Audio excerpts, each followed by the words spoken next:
something that was said earlier. We're building the plane as we're taking off.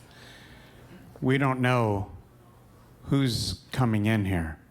We don't know what their talents are, what their focus is, what their past is. I never myself thought that I would be here myself years ago. And when I was told Bill Cloud's putting together a group, I was thinking, oh, that's what we need, another group. And now I are one. I think we need to embrace who's here and love them despite what their background is and where they came from and where they're going. And if their vision is not with this group, that we hug them and send them out to be where they need to be.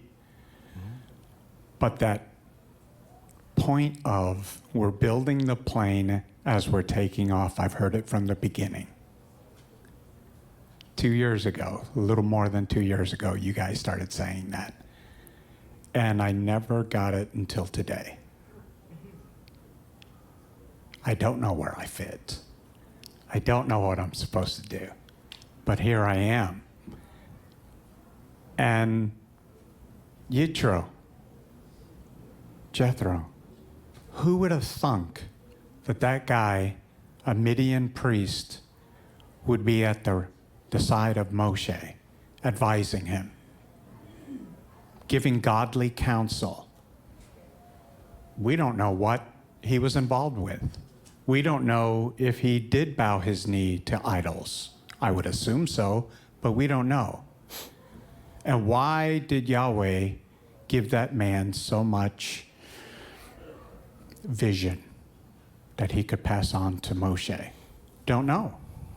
I have no idea. But I like the fact that they were also building a plane. Did they have planes back then?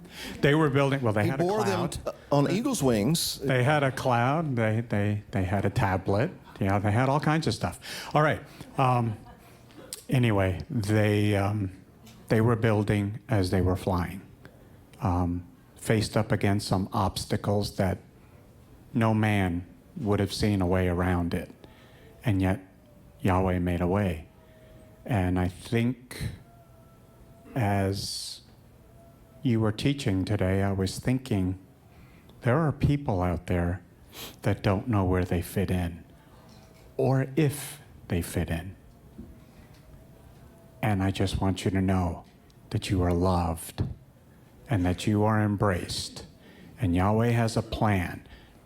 What is it? I don't know. Where's it going? I don't know. Do we have pilots yet to fly this bird? I hope so. But I don't know.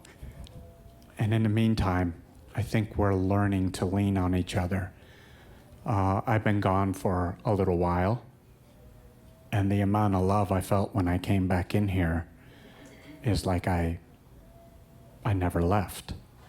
And I just appreciate the love that I have felt today.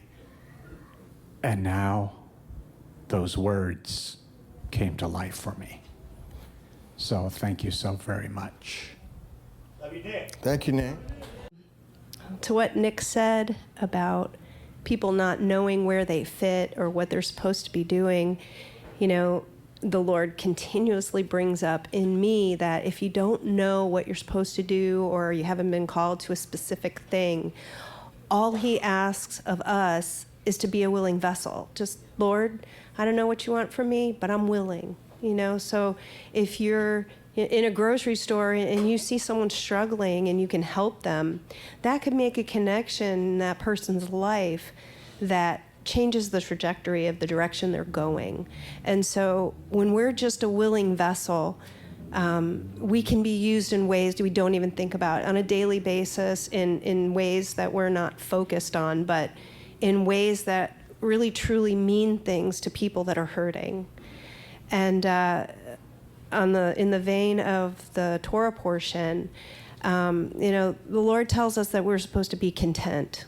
And I believe that means we're supposed to be content in any situation he puts us in the life that we're living. And so if we feel squished in here, that's not contentment. So that means that's not what God wants. Possibly he's telling us that we got to be squished in like sardines until we can learn to be content. And, we need to focus on that. And when we feel disgruntled or we feel, upset about things, we need to do some reflection as to how do I become a part of the solution and not a part of the problem? Because if you feel negative and you're sharing that with someone because you need to vent or you're upset, now you're taking that negativity and you're putting it on them, and now they're feeling it, and it spreads like a disease. And so we have to remember that every word that comes out of our mouth is important, because words matter. When you are speaking negativity, you're speaking it over yourself, you're speaking it over others, and then it's a spirit that just will continue to roll, and it just gets bigger and uglier. And so instead of saying that thing that might be negative, don't say it.